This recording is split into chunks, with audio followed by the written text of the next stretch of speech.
Welcome to the Beach Chair, where we talk about anything under the beautiful sun of La Union. From food, surfing, wellness, design, the environment, the community, and the people that make La Union a dream destination.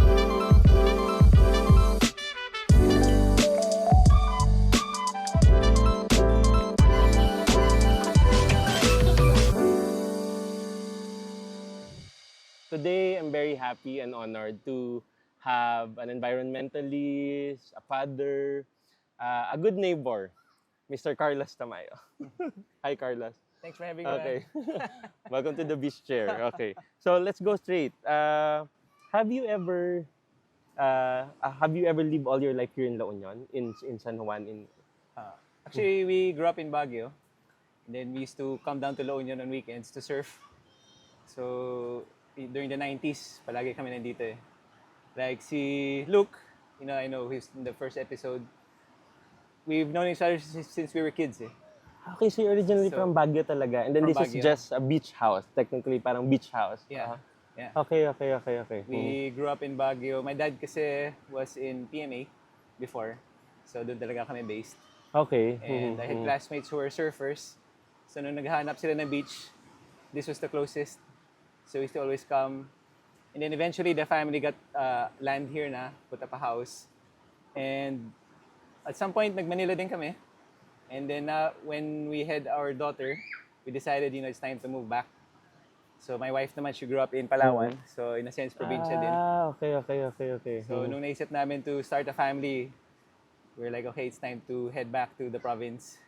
And so we, moved to La Union na full-time since then. Okay, but you still have your place in Baguio. Yeah, the house Okay. is still there. We were like one of the original families then. Before, Baguio is a small place. Eh. Yeah. So, magkakilala lahat. And, our house is still there. It's an old house. Na actually ngayon, nasa 102 years old na siya eh. Okay, one of so those, ancestral house talaga. yeah. So looking back, parang with all your travels from Baguio to La Union, parang how was La Union? How was La Union before? And then you're not in Orbistondo pa, di ba? Parang you're in Ili Norte. So how was La Union back then? What year was it? 1990s or? It was the 90s. 90s, yeah. So we got our lot here 1989 and the house parang natapos siya by 94. Sobrang iba kasi quiet lang before eh. Small, kumbaga sleepy town. There was only like I think 5 foreign Houses. surfers. Okay. Most of the locals naka-plywood lang sila before eh. Okay. Parang body surf with the plywood. So But meron na talagang waves ever the waves since. were there. Yeah. Okay.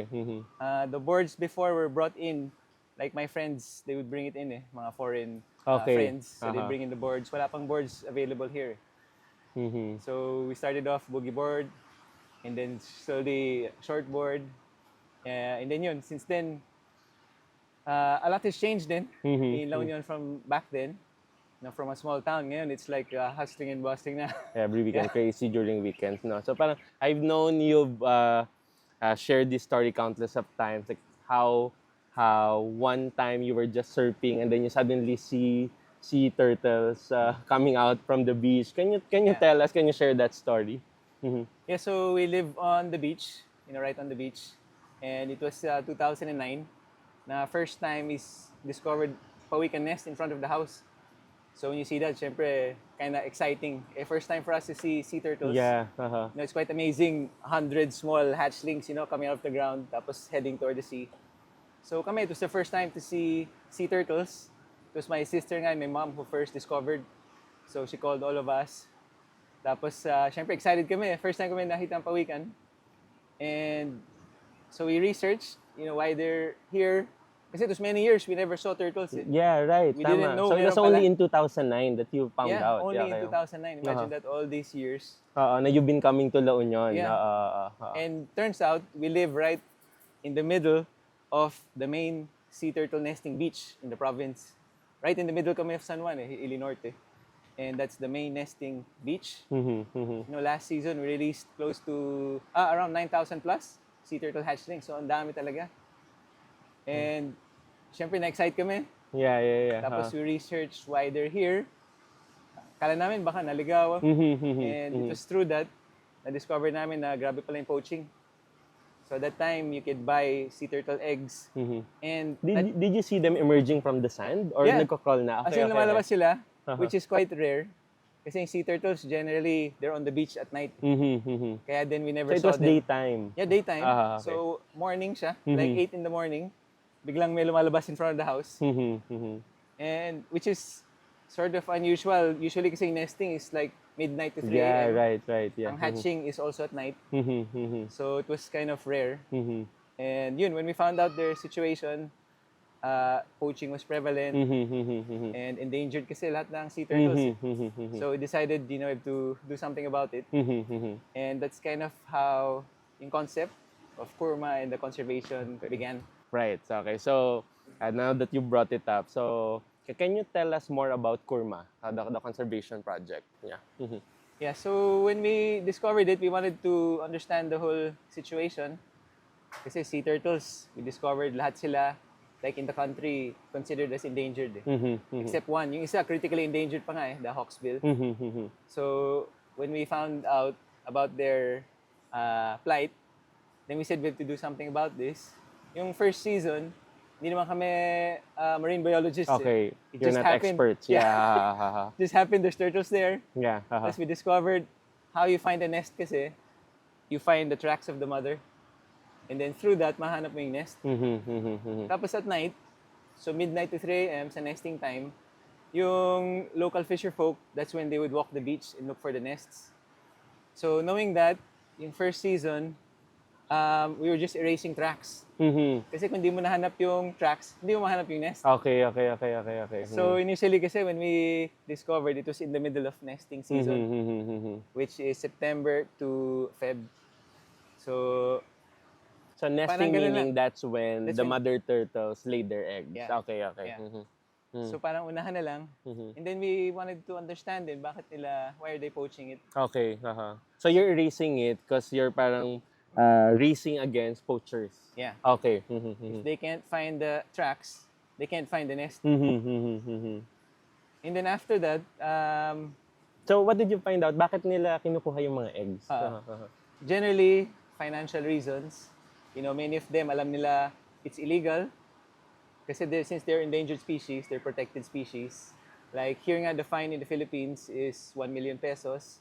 If you get caught. Yeah, Okay. may kulong pa yun, 6 to 10 years. Okay. So it's quite big. Pero for them, most of the poorest communities kasi, they stay in the coastline. Kasi they can catch food. And syempre, mauna yung anak. So parang we understood the situation. Kahit kami naman, mauna yung anak natin. So it's mainly for food. Yeah, for Okay. food or to sell. Okay. Basically to feed yung families nila. Okay. And so what we did, instead of, what we decided to do is to partner with them. So what we did is, one, education. So we taught them the importance of sea turtles, how it actually helps increase the fish sa dagat, which is beneficial to them, yung livelihood nila. And then we helped them through livelihood programs, so they didn't have to resort to yung mga illegal means. So parang through helping them, naging sustainable yung effort. And by partnering with them, parang win-win na for everyone. Yeah. So natulungan now natin they're sila. helping you patrol, looking for eggs, looking for Yeah. the sea turtle Nagamit eggs. natin also yung skills nila. Kasi like, many of them, mga ano yan Expert sila. Expert Kasi sila. they've been doing this all, parang more than you. Parang mas nauna pa sila na alam nila na meron talagang sea turtles dito sa La Union, di ba? Tama, okay. May mga ano pa dyan second, third generation egg hunters. So like kami, dami namin natutunan from them na wala sa textbook. Kasi sila, kumbaga, they've been doing it for these years. Experience sa kanila, Experience. based on experience. So like, some of them follow yung lunar cycles, some of them follow yung waves, yung sa temperature. So, Curma is based in La Union. Kasi di ba meron ding, I think meron din sa Bataan, meron sa Davao ng mga marine sanctuary specifically for sea turtles. Yeah. So, Curma is just here in La Union. Yeah, so Curma started here in La Union. What we're doing now, kasi we have a model na of how it can work in the country. Okay. And so what we're doing now, we're actually creating a like the Curma Training Center. Okay. The main idea is to replicate what we do in the province, And apply it to other apply it areas. nationwide na. Okay, Kasi ang daming nice. nesting sites in the country. May 322 identified nesting areas. Mm. Spread yan. All over the Philippines. All Okay. over. Yeah. From the north all the way down to Mindanao. Uh-huh. And only very few have any conservation efforts. So, yun ang idea now is to replicate what we've done here. Kasi same situation naman eh. Especially parang you're gaining mileage. Parang I think in my 7 years in La Union, parang itong season na to, sobrang dami talagang release. Diba? Sobrang daming turtle hatchling release, and then parang now you're working with resorts, working with businesses, working with brands to further promote. Yeah. Diba? So parang, can you tell us more about the sea turtles? Kasi alam mo yung every time, because I also did pawikan patrol training, remember, when I first moved here. Parang I remember waking up at 2 a.m. once a week, look for turtle eggs. And the night that I found my first nest, I was super excited. Na parang, even though with the training, hindi ko rin alam kung ano yung gagawin. Parang, paano ko ba hawakan yung mga turtle eggs? And but it's really, really, one thing that stuck is yung idea na where they were born, babalik din sila sa same beach. Diba? So, can you tell us more about that? Yeah. So, sila, in a sense, meron silang built-in GPS. So, they can read magnetic fields eh. And then, wherever they were born, kumbaga yung home button nila doon naka-program. Kaya also, when we release them, they have to walk. Okay. You know, people ask us, why don't you just release them sa tubig? Pero it's that first walk nila where they remember yung coordinates of their home beach. So, like the turtles that nest here, back in the day, dito rin sila pinanganak. And they will only nest in particular areas. So, super important then to protect those sites and keep it turtle friendly. So, sila, laki ng importance nila eh, kasi they're called the keystone species. So, in an ecosystem, yan yung mga pinaka-important parts in a sense. And kasi ang dami nilang contributions. Like, one, sila yung kumakain ng jellyfish sa dagat. So this is one point that we bring up with especially the tourism industry. And especially during summer, na whenever people think na, okay, let's go to La Union kasi let's surf, pero walang waves. Di ba, pag walang waves, doon lumalabas yung mga jellyfish. So they eat jellyfish. Yeah, sila yung nagko-control ng population of jellyfish. So in a sense, in a smaller concept, kung mawala yung pawikans natin, sa dami jellyfish, masisira din yung tourism. That's the most obvious, di ba? Na parang concern. That's a simple concept. They have many other contributions. Like sa seagrass beds, which is the nursery of fish. Yan din ang nag-aalaga niyan is the pawikans eh. So the seagrass bed, pag healthy yan, madaming fish. Kasi that's their safe, that's where they lay their eggs, that's where they grow up. So like that is one of the main points we tell naman yung mga fishing communities. Kasi sila, they rely on the ocean eh. Sa dami ng isda. So, if we have our turtles, kumbaga partners nila yun eh. Gusto nila madaming isda sa dagat, partners nila yung fish. Kasi the fish help to create yung healthy nursery. The pawikans help to create the nursery for fish. The ecosystem. Okay. So, given that, na parang, di ba, yung idea nga na parang, okay, where they were born, babalik sila, and then with the recent developments here in La Union, in San Juan, na parang every month there are new businesses sprouting. So parang, what's your take on that? What's your take on parang hindi na nila ma-recognize yung place? Kasi parang even some tourists I know na parang pre-COVID, dumating sila dito. Pagbalik nila after 3 years, ibang-iba na. So parang with them also, parang di ba, masya-shock din sila. So what's your take? What's your take on that? So, initially, the challenge was the poaching eh. Pero we got to deal with that by partnering. And recently, yun nga yung challenges since ang laking tourist boom sa atin. And the main thing that we're doing is, for one, creating partnerships. We're partners with the hotel industry, yung homeowners, and we're working with the local government. Basically, the idea is to create a turtle-friendly environment. Kasi yung beach, our beach specifically, the main turtle nesting site is also our main tourist area. Right. And in a sense, it's a blessing. Kasi not all tourist areas are like that. Many places nga, yun na yung pinaka-tourist attraction nila. Right. We have both. But in the same time, it's our responsibility rin to care for that. And pwede naman siya mag-work eh. So tourism and turtles can not just coexist, pero kumbaga benefit each other. Mhm. You know, so right now we're working with our government, provincial government, to create yung mga ordinances Okay. to make our beaches turtle friendly. Kasi it can work eh. Turtles, they use the beach mainly at night. So you're working straight to La Union, not just San Juan. So La Union in Yeah, general. province-wide. Okay. Kasi kailangan everyone has to be together in it. Right. Kasi we can enjoy the beach in the daytime eh. Do what we want. Sa gabi, let's keep it turtle friendly, which is yung natural setting, madilim and tahimik. So, okay siya eh. Right. Kasi it's added din imagine for tourists to come here, Mhm. knowing na, if I go to La Union, may chance makakita ko ng nesting turtle or sea turtle hatchlings. Tama. So with that, parang 'di ba, parang you said as nesting season is when ulit? Nesting season is surf season. So September to Feb. September to Feb. Yeah. So parang if tourists coming in wants to see sea turtle release, kailan sila dapat pumunta? Yeah, From what month till what month? Yeah. The peak, yung turtle season, so generally end of August, meron na nesting. It reaches to last season, umabot siya till May. Pero yung peak, if you wanna see a lot talaga, or you wanna join, let's say, patrols, or you wanna see, the peak hatching time is December to Feb. Halos araw-araw, there's sea turtle hatchlings. So before that, you can join mga patrols naman, like what you tried, sa gabi, looking for the nesters. So iba din yun to see the big mother turtles, diba, come on the beach and lay their eggs. So now medyo mahaba na siya, like a good 8 months of the year. There's Pwede. like turtle action going on. Okay. And ang daming activities that you can volunteer with, not just during the season.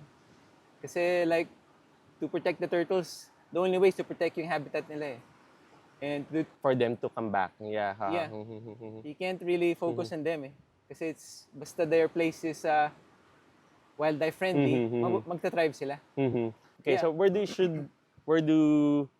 should they look para malaman nila kung kailan yung release, kailan yung Yeah, they can actually follow also, like Curma Okay. on Search Project Curma on I Facebook, have your social media on and Instagram. Facebook. Then we post there yung mga schedules. So if they're planning a trip also, they can kind of plan around that. If they want to know which dates have like the higher chance, if they want to see hatchlings, kung gusto nila tumulong sa mga releases. Right. Kasi parang sabi nga, parang like what you said, we've been lucky. Kasi also, I've been one of the lucky ones na naka-surf and then nakakita ng sea turtles while surfing. Like out there, I've also seen mother turtle laying eggs. So parang it's really nice na parang you guys are here doing conservation effort and working with all these companies, working with private entities to continue yung life ng sea turtles. You touched kanina yung raising a family here in La Union. So how is it raising a family here in La Union? How many kids do you have? Yeah, so we have a daughter. Okay. One. She's 9 years old now. So all 9 years was here in La Here Union. in La Union. Okay. In a sense, para batang dagat yun. So she surfs twice a day. She surfs na rin. Yeah. Okay. She grew up here around the turtles. For us, it was a much nicer area to grow up in. Kasi like me and my wife, we grew up in the province also. So it's a different way, being in nature. And at least all the basics are there. And in a good way, the basic requirements are air, our food, our water, malinis lahat. So this is what we wanted our daughter to have, kind of like our childhood before. Right. Yeah. Iba din yung sa city now growing up. Tama. So we wanted her to grow up in this scenario, in turtles, it just happened eh.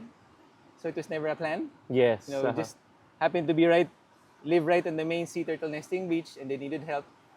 So, for her, magandang exposure din, from a young And she's age. aware na rin. She's Yeah. helping out. Yeah, she's there. She grew up pretty much in the hatchery. So even the lifestyle here, it's slower, less distractions. City life is it's not for us. Fast-paced. Fast-paced. Yeah, there's so many distractions, the stress. So, with her, we wanted her to have a more, kumbaga, natural upbringing. Childhood. So, Yeah. Growing up. Yeah. Here, climbing trees, surfing in the ocean, helping take care of the turtles. So, kahit kami, masaya kami for her. Because it's it's pretty amazing, being here. To be here, to be out in the out by the ocean. Yeah. Okay. So thank you so much, Carlos. Any last reminders or parang guidelines on parang how do we deal with sea turtles whenever we see one, or parang during your turtle release, what should we do? What should the general public Yeah. know? Generally, when it comes to nature, Mhm. nature, in a sense, if you speak of sustainability, you have to speak of nature kasi only nature is sustainable. And when we talk, why is it sustainable? Kasi if you leave them alone, they'll thrive. So basically, when there's turtles, the main idea is to let them do their business. So whether they're laying or whether it's sea turtle hatchlings, you just give them their space. You know, they know what to do. So that's the general idea. So what we're trying to do now is sana each tourist that comes into La Union, they already know how to react. Okay. Kasi malaking chance they'll come across sea turtles. Diba, like you said, even surfing, Yeah, you'd yeah, see them yeah, out yeah, there. yeah, yeah. Uh-huh. So ideally, we'd like to create a scenario na turtle-friendly tayo in province. You know, so we can coexist together. You know, they'll help maintain yung ganda ng province. Kasi yan nga, Keystone, you know, they are partners in keeping the beauty of La Union. Tayo naman, our main ganda ng La Union is the natural features that we have. So in a sense, yung Pawikan's partners natin to keep it sustainable. So there's this thing we call it yung Pawikan mentality. Right, yeah. So ito yung tulungan. As opposed to the crab mentality. Tama, yeah. So sila kasi when they emerge, the way they get out of their nest, 2 feet under sila eh. And a hatchling will wait for its brothers and sisters up to 2 to hanggang 5 days pa nga eh. That's when they're all ready, tulungan sila paakyat. To come out. To come out, okay, yeah. Right, And the way yeah. they come out, they help each other up. So tulungan Push sila. them, okay. That's how they make it out together. And their safety numbers also. So for us, that's also why we share. Like all the releases, that's all for free. Kasi yung turtles, that's how they make it out of the nest. That's how they survive. So in a sense, parang yun din inspiration namin na by helping each other, we can achieve great things. Right. So, kaya yung That's a releases, good thought. Yeah. we share it with as many people in hopes na sila din ma-inspire. Like we were inspired by them. So, yan, parang tulungan. Okay, let's always Pawikan mentality. remember that, Pawikan mentality. Okay, thank you so much, Carlos, Thank you for for joining inviting. us today. Yeah, anytime. Yeah. Thanks, man. So, thank you so much for tuning in today for this episode. Please don't forget to like and follow Alpas La Union and Alpas Siargao social media account. Join us in the next one. You're always welcome here in Alpas. I'll reserve a seat for you. Join us in the next episode of The Beach Chair.